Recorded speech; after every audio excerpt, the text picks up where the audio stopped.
You hear all the bull about marketing every day. Make your money in your sleep. My new offer is crushing it. My guru could beat up your guru. It's time to go right to the source and get the truth about marketing. With your host, the founder of copychief.com, Kevin Rogers. Hey everybody, it's Kevin Rogers, the Chief from copychief.com. And I'm thrilled today to welcome my guest, Zach Smith. How you doing, Zach? Hey, I'm doing well, Kevin. Nice to be on. Thanks for coming on. And Zach is a member of CopyChief and is running a fantastic business now called Funded Today. And he's primarily, along with his partner Thomas, who will join us in just a minute, helping folks get their projects funded. He's using Kickstarter as the primary source of that. And as you probably know, crowdfunding is a really important and emerging aspect of doing business on the internet here in the modern age. So, Zach, I'd love to start out with just a little bit about, your history. You're a young guy, you're 27, but I'd love to hear a little bit about how you came into internet marketing and direct response marketing. Yeah, so I started out at a really young age. I'm 27 years old now, but I started out in the foreign currency exchange, so Forex, and pretty much my entire job in that industry was writing email copy, sales copy, landing page copy, and it taught me the importance of how a subject line can affect conversions, how a good squeeze page can double or triple your opt-in rate, how the right words, how the right video sales letter can impact conversions. And that once I sold that business, that ultimately translated to the fact that if this works in this industry, which is so focused on that, I felt like everybody knew that. Everybody kind of thought, yeah, copywriting is important. It's so important to make sure that we're saying the right things and pitching our products in the right way. Yeah. Well, how important must that be for businesses that don't think like marketers, like doctors, dentists, lawyers, and then passion businesses, anybody who's trying to do what they love on the internet? How important would it be for them to actually use the right words and invoke the right emotions to their prospects and buyers such that they might be able to create that tribe, as Seth Godin says? And that led me to consulting. And consulting led into crowdfunding because my business was called startdoingbusiness.com, which we essentially helped people in their businesses at whatever stage they were in. We found lots of businesses, and most consultants don't like these kind of businesses, that simply had no money. And we said, well, there's a market to serve here, so why don't we make them money? And that's where Funded Today was born. People with ideas that had no money don't have to pay us because we only take money if we make them money on their crowdfunding efforts through Kickstarter. And so it really translated well into what we're already doing with startdoingbusiness.com. Fantastic. Great summary, and agree with all your points. So tell me quickly, how do you qualify? What are your goggles that allow you to see whether a company can succeed with crowdfunding or not? I'll tell you what, and I'd probably like Thomas to maybe speak to this if he could as well, but we have a system that we put into place, and any new client we take on, they actually go through a little bit of a 3-step process where we ask different information about their idea or their project, or if it's already on Kickstarter, we get some different analytical information on that. And based upon those decisions, we give them a yes, no, or a maybe. A yes is, this is going to work. We're almost 100% certain. A no is, hey, this isn't going to work. We're pretty certain that you've got a bad idea. Here's some things you can do to change. But if you really think this is going to work, here's what we can do to make it work for you. And we can try it out because we don't want to crush your dreams. And we've actually had one client just recently who we told no to, and they said, no, we believe in this. This is going to work. And they actually proved us wrong. So our methodology for evaluating is pretty good, but that's why we provide those other options just in case, because we don't want to tell anybody no. Yep. If they really believe in it, if they really want to push for it, we'll try it out. And then there's the whole maybe stage where they're maybe not there yet, but if they do these couple things that we suggest, then we take them on. So it's kind of a proprietary blend of some different analytics we look for, and then some different suggestions that we make as well, that all goes into our forms that we have on Funded Today. So at worst, they could get some free advice. Exactly. Yep. Okay, great. So Thomas, why don't you come on, and thanks for being here with us today. Yeah, you bet. And yeah, if you want to speak a little bit more to sort of what you look for in an easy home run, let's say, if there's such a thing in crowdfunding, what are some indicators to you? Yeah, so a couple things, just like the real market, right? If you're out marketing your project outside of a crowdfunding platform, you need to look at kind of, the different industries and how big those markets are. So if you have a project that's in games, gadgets or like tech, those are obviously the biggest, users on Kickstarter. Other crowdfunding platforms might be a little different, obviously, but those are the biggest ones. So if you have a project kind of in that niche or kind of in those industries, you could say, you have a better chance of being successful. Kind of like what Zach was saying, it is a bit difficult to tell how well you're going to do on Kickstarter. With any product, right? You kind of have to go to market and kind of see what happens. But a few rules of thumb. One is if you've actually been selling a product and people are actually buying your product outside of Kickstarter, and then you're going to Kickstarter, kind of like with the version 2, to kind of jumpstart it, you're most likely going to be really successful. Another thing is you need something that's novel, right? If it's just another type of watch, or if there's not anything really unique to it, you're not going to have too much activity. Right. And the funny part is a lot of people go to Kickstarter and some people think they're just going to crush it and they're going to get hundreds of thousands of dollars raised and they don't go anywhere, right? Sometimes they get no pledges. Whereas other people, and you'll kind of find this where people who are the most popular on Kickstarter, you'll see in their comments and, some of our clients where they weren't expecting it, but their thing kind of just takes off. And often, they weren't even thinking it would happen and they're amazed by it. So, you never really know what's going to happen.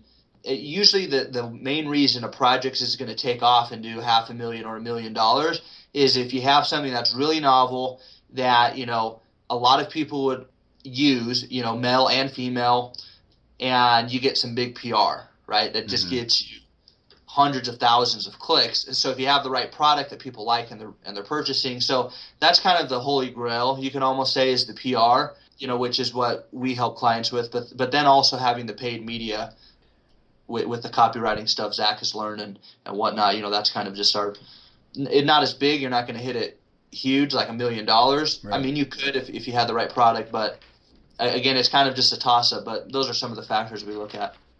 Okay. And our approach, Kevin, is kind of really simple. We've broken it down to 3 tiers or 3 prongs. And as Thomas mentioned, paid media is our bread and butter. We have to get paid media to work because paid media can create the consistency that you want to see. Buyers every single day, because when your ads are working, you're generating pledges, and we're generating pledges, you stay in all the top categories on Kickstarter. I see. So if we can't get paid media to work, we actually will turn a project down.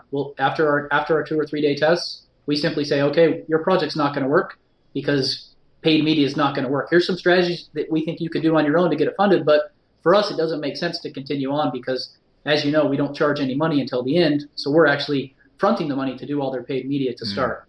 So if we can't get that to work, we don't invoke the next 2 practices, which are PR, and PR is simply trying to get blog posts to write about you, get newspapers to write about you, get on podcasts, right? Whatever you can do to get the word out, because it can be really good, especially if you get into targeted segments. And then finally, it's cross-collaboration, which we have a network of some really good people. Thomas Albert is connected to quite a few YouTube celebrities, and these YouTube celebrities will pitch products for a percentage of Kickstarter fees. And we've worked out deals with these people and have quite an extensive network of influencers, in addition to a really nice email list that is very responsive and has thousands and thousands of people that have backed Kickstarter projects in the past. And by combining those 3 tiers of paid media, cross-collaboration, and press and PR, we can really hit a home run for a project. But like I said, until we get the paid media to work, which is the copywriting, getting the words and the images to actually sing and resonate with that ideal customer, we can't continue on. Very interesting. And quickly, I'm curious, how do you test before deciding? Because ultimately, if you decide, yes, we're going ahead, that's when you set up the campaign, and then it actually goes live on Kickstarter, right? So how do you fairly test whether somebody will fund or not before it's an actual Kickstarter project? Yeah, so as far as the testing, we actually don't do any testing of projects that aren't live. It's actually only projects that are currently live. I see. That either they just started or they had talked to us before and then they're launching and we set it up. I see. Or, they're ending completion and they need a raise X% more to fund their project, so they need an extra boost, so they reach out to us. I got you. Okay, good. Now, however, though, Kevin, it's funny you mentioned that, because something we have actually just barely started to branch into is the pre-launch. Because pre-launch was so effective when I ran foreign currency exchange launches. What we're doing now is we are doing test spends through our paid media channels of Twitter, Facebook, Pinterest, Instagram, places like that. And we're actually building up email lists for clients, pre-selling their product pre-Kickstarter, such that we can build up a list of engaged people. And we try to make that pre-launch such that people will really, really want to. It's not people that are just opting in for a freebie. It's people that are like, oh my gosh, this is a really cool idea. I do want to be notified about it, and I do want a discount code when it comes time to purchase. And that's the sort of pitch that we're doing to engage with these sorts of people, to kind of see if there's even a market for it. And by spending just a couple $100, we can build an email list of 200 to 1,000 people, depending on how good the click-through and opt-in rates are. And then that email list can let us know whether or not this makes sense to pursue further and actually do an entire crowdfunding campaign for 30 to 60 days. That's great. Brilliant. Okay, excellent. So, and quickly, how many campaigns now have you guys done? Ooh, now you're going to test. I should know that number. I can tell you an actual amount that we've raised in the last 90 days, because this one's... People have dollar signs, so let's go with that. Yeah, all right. In terms of how many projects we've done, quite a few. I could get you that number later if I just went through them all. We say it's a dozen or less? Or more? It's probably just a bit more than a dozen even. Okay. So. And we have raised, I mean, if you factor in all of them, but over the last, let's just do the last 90 days because I'm confident in this number, $780,000 just in the last 90 days for clients. So amazing. And pretty good number. And these people are people that haven't even had businesses before. Many of them, only one client had a business before. Wow. So this is dream come true type stuff. And, you know, we're going to talk about a campaign that you brought to copychief. And for anybody listening that doesn't know, copychief is a community of business owners and copywriters. And the whole idea is that it solves what I call the copywriting problem in all of business. Zach, you've pointed out how important copy is. Very often, business owners, even people in marketing, have no idea where to find good copywriters or to get help with their copy without shelling out big dollars for a 1-hour consult or something. And so I created copychief to be a community where business owners could bring an idea or a live campaign to the forum and get feedback on the marketing, whether you need to boost conversions, whether you want to vet an idea to see if it's viable. It's a marketing community where it's all about raising conversions and only, going ahead with ideas that have legs, similar to what you guys are doing over there. And so you came into copychief with this specific Kickstarter campaign for an illustrated novel. Beautiful work. I'm happy to be a backer of this. It's called Vanishing Ink. And from I guess this is the second book. Scott Weiser is your author. And it's interesting. We were talking before we went live here about how, Scott's a little overwhelmed with the entire sort of marketing process. And it's, for us, we live and breathe this stuff every day. But for Scott and a lot of people listening, it may just seem like foreign speak. And it can be exhausting and overwhelming. But what's amazing to me that you guys are able to accomplish and what Kickstarter and Indiegogo have made possible is that people with no marketing or even really business skills can suddenly create a very viable business in 1 month through these campaigns. So talk a little bit about this campaign and why you brought it to copychief. Yeah, it's exciting. I mean, just as you mentioned, Scott Weiser is cream of the crop. He's probably one of the better guys you're ever going to run into in your life in every single facet of his life. And his work of Vanishing Ink shows for sure. It's about beautiful. Yeah. It's a children's novel, probably geared towards grade school age children, 4th to the 8th grade. But it's a story the whole entire family will enjoy. It's a novel about a lazy, washed-up magician who's chosen to save the world from disappearing, and it's got a great meaning behind it. And the illustrations alone kind of speak to the volume of work that Scott has put into this for sure. But speaking to his entrepreneurship, he as you mentioned, he's just been completely overwhelmed, and it's been good to have us helping out with this because we've been able to teach him so much, and he's been very pliable and moldable in terms of doing what we said. And because of that, his project is very close to funding and probably will be funded here within the next 1 or 2 days. So excellent. So he was, what did we say, seeking? His goal was, thinking of Shark Tank. I'm seeking X amount of money. But $12,000, right, was his correct. Yep. His target. And so, and just quickly, if people don't know, the way Kickstarter works is you either meet your goal or none of the money gets collected. It's all or nothing. Yep. People's credit cards are not charged. Even when it meets the goal, they're not charged. They're only charged as soon as the project ends, and only if the goal is met. So if Scott's book were not to fund, all of the money raised so far would not be charged, and his book would not receive any funding. So, and that's different from Indiegogo. I understand that Indiegogo is you pledge an amount and you've paid the person that money because you believe in their project. Correct. And I tend to favor Kickstarter in that facet simply because you really should have the funding to go forth with the project. If you're trying to, like, for example, if Scott doesn't get the $12,000 he needs, it wouldn't make sense to print the book because he wouldn't have the money to do it. All that $12,000 is factored into what needs to happen to market, print, publish, and ship the books to the backers. So if he were to go now, he'd lose money. So it's good to kind of have that fail-safe, I think, in place. Yeah, I agree. Excellent. Okay, and I'm just quickly interested with crowdfunding, and hopefully I'm not going down too deep a side road here, but in premise seems like it's just ripe for fraud. Is that become an issue? I haven't read any bad press about crowdfunding. Where people just take the money and run with it? Yeah. Well, like you said, through Kickstarter, it's a little more protected because you've got to fund but what happens when, say, with Indiegogo?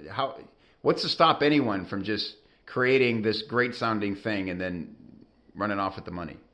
Yeah, there's a couple of things. One is some projects, and this rarely happens, but just a month ago or so, there was this type of router, I guess you could say, that was hitting it big, huge, and Kickstarter ended the project and said, no, we're not going to run it because based on what we understand and what we know, this is made up.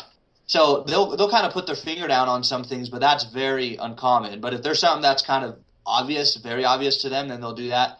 There's sometimes where people aren't able to fulfill on their project. They say, hey, here's this great idea. Here's what I'm going to go do. They get the funding, and then they're like, oh, I can't do it. In that case, Kickstarter doesn't have control, over what happens after. They're kind of just the intermediary for the crowdfunding aspect of it.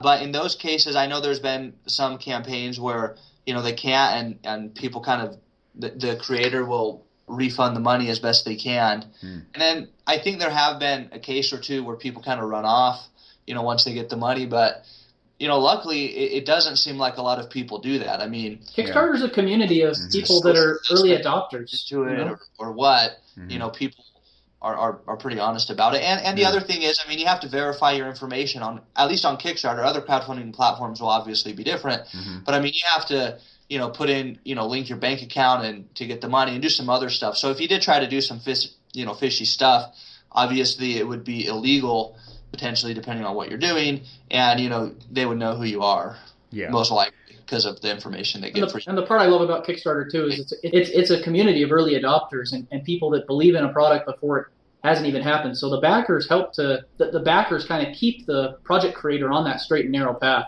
I think obviously there's projects that will have some delays where maybe some shipping changes or they had to switch suppliers, but for the most part they tend to fulfill pretty well. I haven't seen any like hit and runs. So yeah, interesting. It just kind of seems like some things, it's like that restaurant you go into and they say, pay what you want.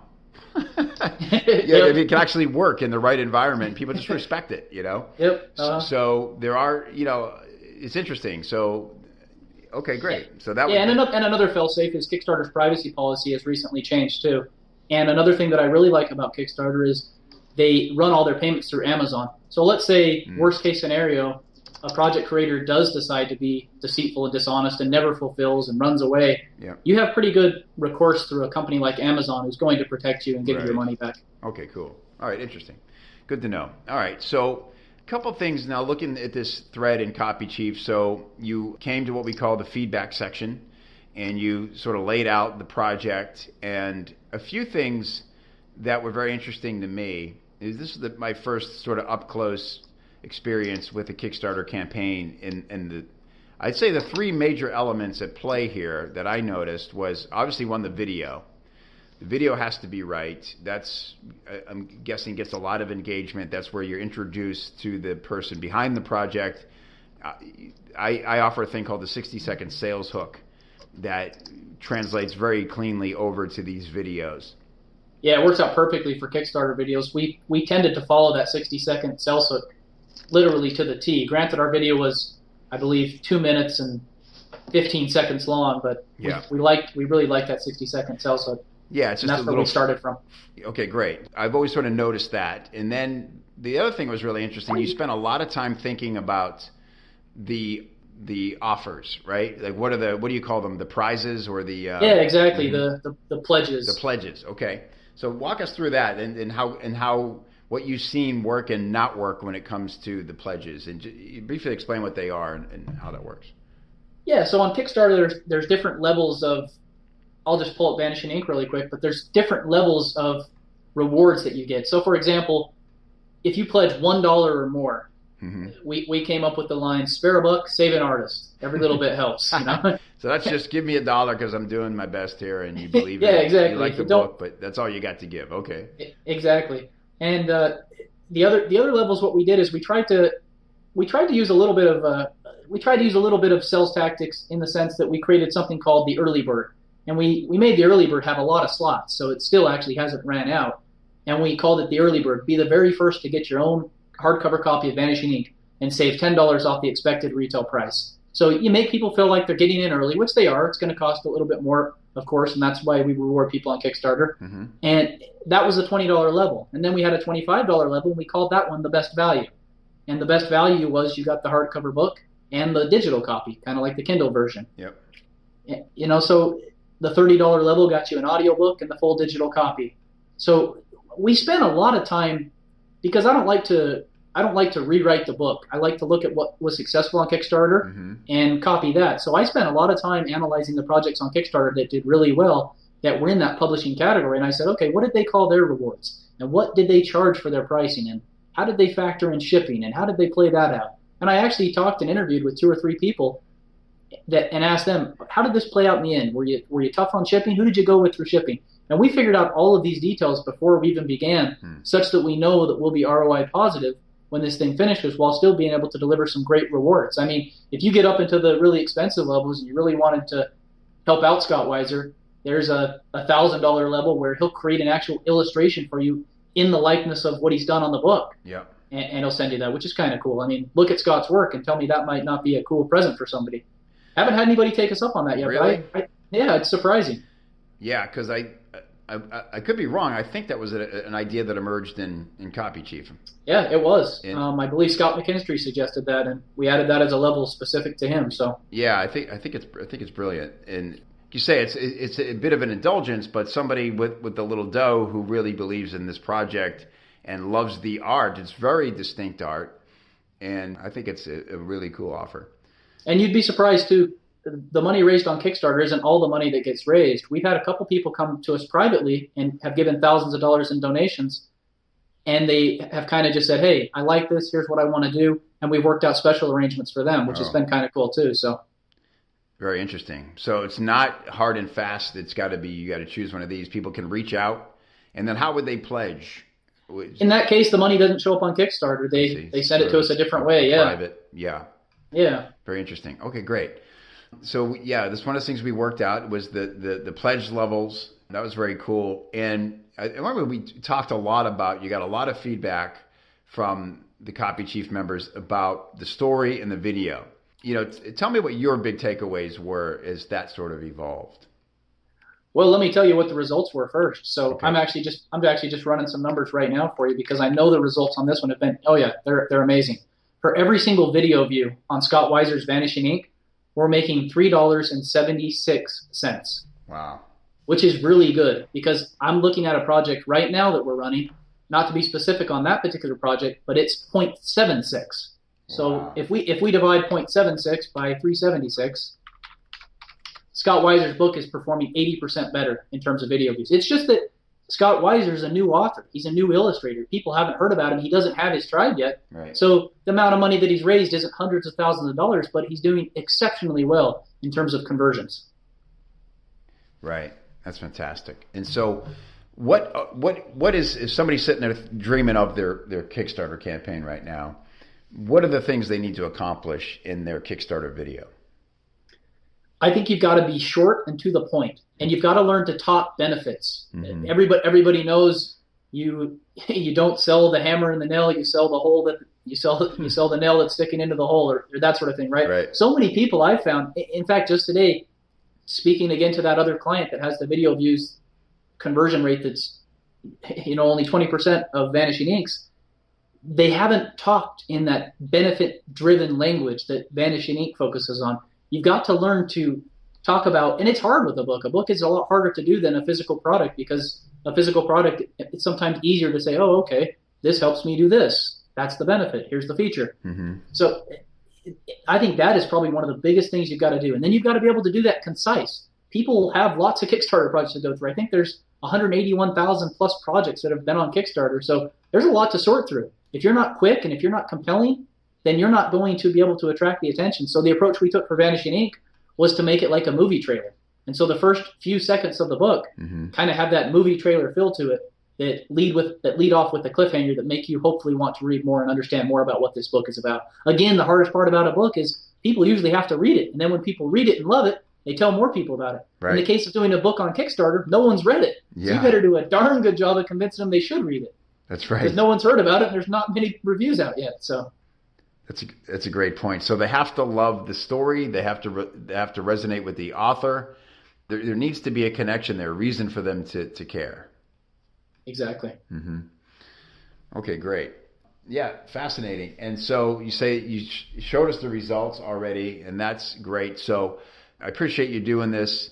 Tell us quickly, I want to make sure people know where to find you. So it's different kind of, it's not a .com, it's a .today. So it's www.funded, F-U-N-D-E-D .today. That is your site. And if somebody's interested in sort of vetting their Kickstarter project, this is a great place for them to start, fill out your paperwork, get on the phone with you, and find out if they've got something viable in your eyes. Yeah, you're exactly right. We went with Funded Today instead of a .com because it kind of flowed well. We can help get your project or your idea or your invention or whatever it is that your dream is funded today. So our goal is very simple, to help you raise lots of money for your new idea or business. And we simply leverage the crowdfunding platform known as Kickstarter, and we follow our 3-tiered approach of paid media, PR, press, and cross-collaboration.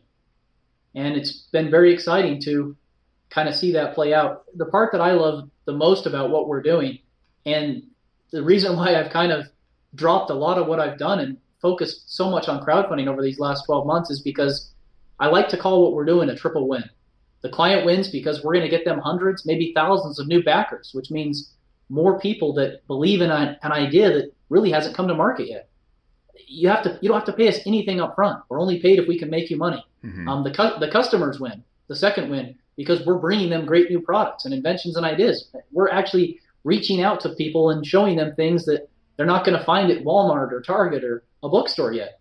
And we win because we're not only helping entrepreneurs realize their dreams by proving their business concept, we're also making some good money ourselves. So in the short time I've been doing this with Thomas at Funded Today, it's probably been the most rewarding business adventure of my life, more so than anything I've ever done. So we're creating new jobs.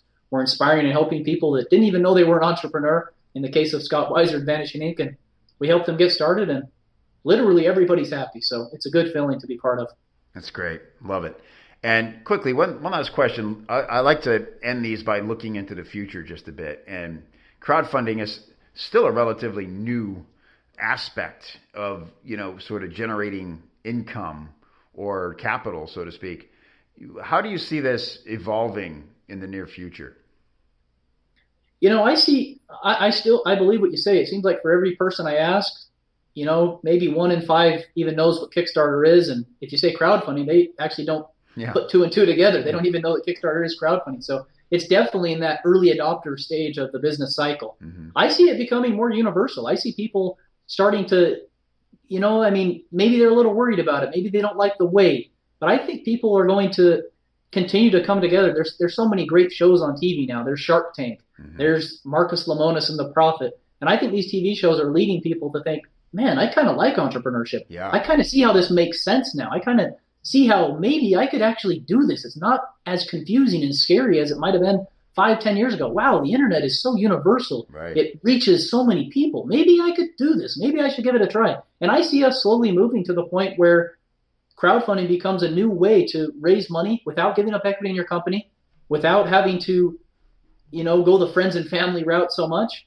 and without having to put in as much risk. A lot of people take such huge risks in business, and using Kickstarter and crowdfunding makes it so that you can come in with a very minimal investment and prove whether or not your idea works or not. And even if it doesn't work, you've saved yourself years of time of wondering what if by proving it very quickly whether or not you've got a winner or if you've got a loser. And if you've got a loser, you don't have to give up. You can come up with another idea and keep trying until you hit that one out of the park. And that's what I think is so powerful about this new model of raising capital and seed money for new investments in businesses. That's great. Fantastic. Well, Zach, thanks for being a member of Copy Chief. Thanks for sharing this case study with us today. I really appreciate it. And I got a feeling you're going to be doing some really big things in the near future here. So congratulations. Hey, I hope so. Thanks for having us on. Appreciate it. Have a good rest of your day. You too, man. Bye-bye. Bye-bye. That felt good. I think that was a really good show. Yeah, I dug it. Hey, if you want the show notes and the links we mentioned, head over to copychief.com/TAM. That's copychief.com/TAM. And it's all waiting for you right there. If you're interested in getting coaching from me on business, on copywriting, plus access to all the amazing trainings like the Fast Wins Copy Course and the 60-second sales hook, plus the community. That's the real golden ticket, the community of like-minded, helpful, cool business owners and professional copywriters. You should come on the inside of Copy Chief. You can get the best deal. Shh, it's our secret. copychief.com/special. I'll watch for you inside.